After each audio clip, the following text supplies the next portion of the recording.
20th Century Boys, written by greatest mangaka of all time, नाओकी उरासावा। And ये title इन्हें मिला प्लूटो, मॉन्स्टर और 20th सेंचुरी को लिखने के बाद। एंड तुम्हें पता है मैंने मॉन्स्टर पढ़ रखी है, तो 20th सेंचुरी से मेरी कुछ ज्यादा ही एक्सपेक्टेशंस थी जो उसने पूरी तरीके से फुलफिल करी। एंड पता नहीं क्यों आज भी लोग मॉन्स्टर और 20th सेंचुरी की एंडिंग को क्रिटिसाइज करते हैं, जहाँ मेरे हिसाब से मॉन्स्टर अपनी एंडिंग को पूरी तरीके से जस्टिफाई करता है एंड 20th सेंचुरी की एंडिंग थोड़ी रश हो जाती है, जो स्टोरी के कॉन्टेक्स्ट के हिसाब से सेंस भी बनाती है। कैसे उन्होंने हमारे लिए एक जाइंट बिल्डअप किया तो उसे ऐसी ही एंडिंग मिल सकती थी, बट ये वीडियो का टॉपिक नहीं है, तो इस पर हम कभी और बात करेंगे। एंड जैसे हर एनिमे और मांगास में कई सारे वॉल्यूम्स होते हैं, वैसे ही 20th सेंचुरी बॉयज में 22 वॉल्यूम्स हैं। और आज मैं तुम्हें 3 वॉल्यूम्स की स्टोरी बताने वाला हूँ जो स्टार्टिंग के 32 चैप्टर्स को कवर करते हैं। एंड इसी से तुम्हें अंदाजा लग जाएगा क्यों मॉन्स्टर से ज्यादा लोगों ने इसे पसंद किया।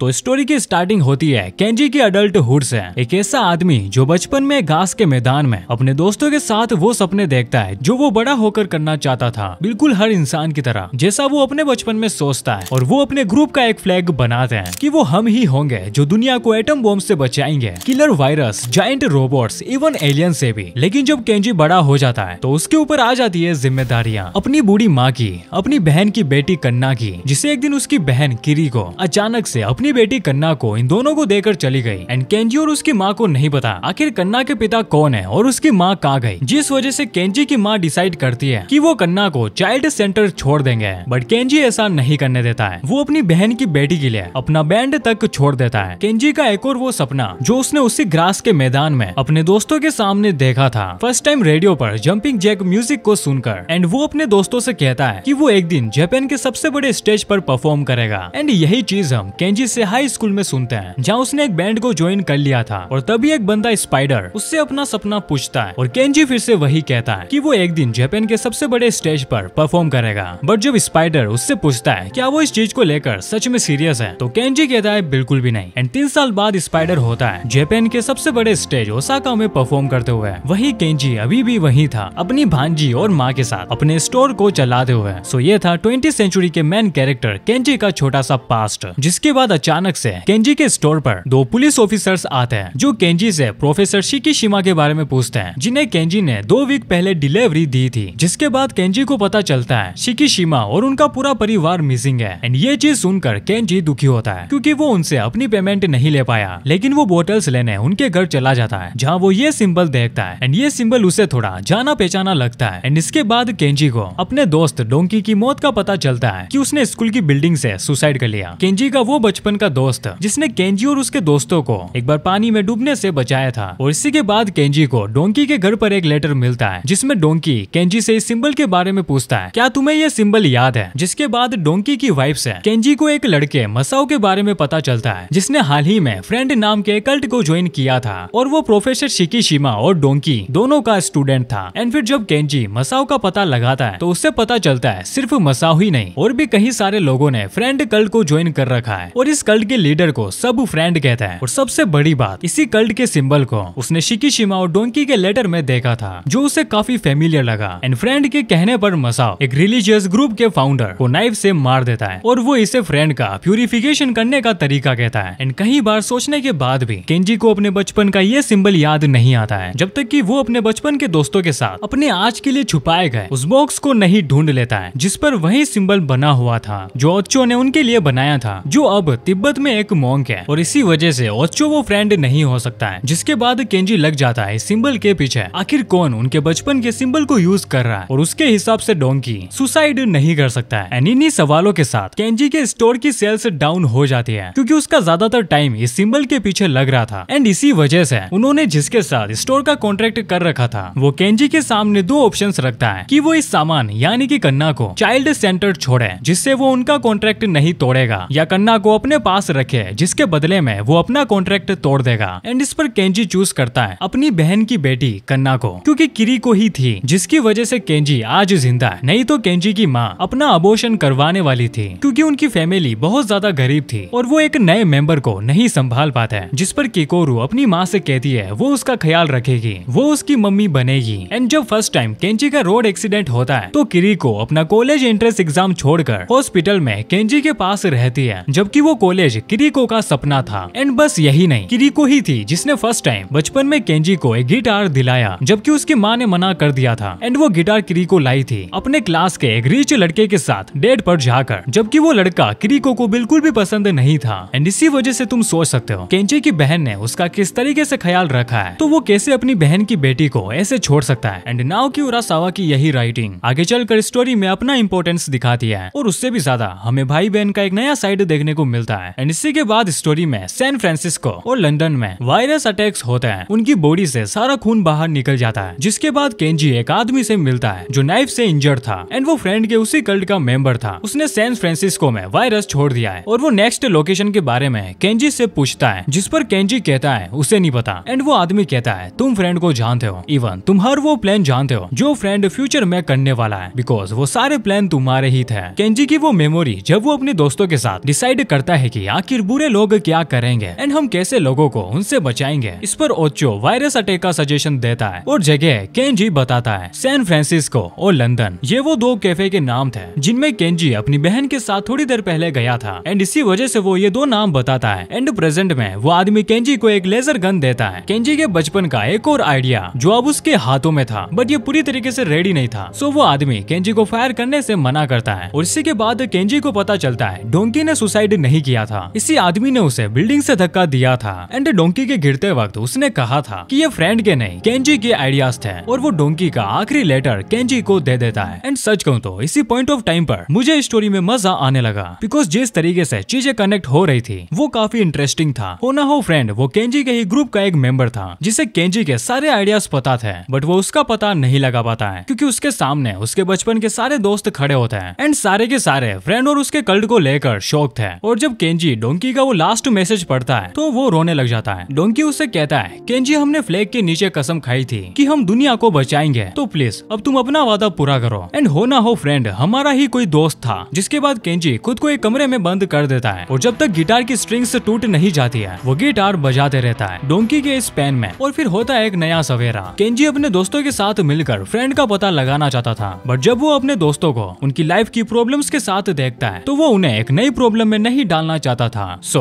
वो उन्हें नहीं बताता है। एंड कन्ना को अपनी माँ को देखकर वो सिटी में हो रहे फ्रेंड के एक कॉन्सर्ट में चला जाता है, जहाँ वो स्टेज पर जाकर चिल्ला चिल्ला कर लोगों को बताता है कि लंदन और फ्रांसिस्को में वायरस अटैक फ्रेंड ने किया है। लेकिन इस बात से ऑडियंस को कोई भी फर्क नहीं पड़ता है, और वो उल्टा केंजी को स्टेज से नीचे उतारने की कोशिश करता है, जिस पर केंजी वहीं लेजर गन निकाल लेता है। एंड फिर एंट्री होती है फ्रेंड की, जो केंजी और पूरी दुनिया के सामने बताता है कि वो कन्ना का पिता है और केंजी का बड़ा भाई। एंड ये चीज लिटरली मुझे शॉक कर देती है कि आखिर नाओकी उरासावा इतने अच्छे से विलेंस को कैसे लिख लेते हैं। स्टार्टिंग में किसी ने भी सोचा नहीं होगा कि कन्ना का पिता फ्रेंड है। एंड मेरे हिसाब से ये चीज तुम्हें इस मांगा में इंटरेस्ट जगाने के लिए काफी है। एंड बाकी की स्टोरी मैं तुम्हें इसके अगले पार्ट में बताऊंगा जो इससे भी ज्यादा इंटरेस्टिंग है।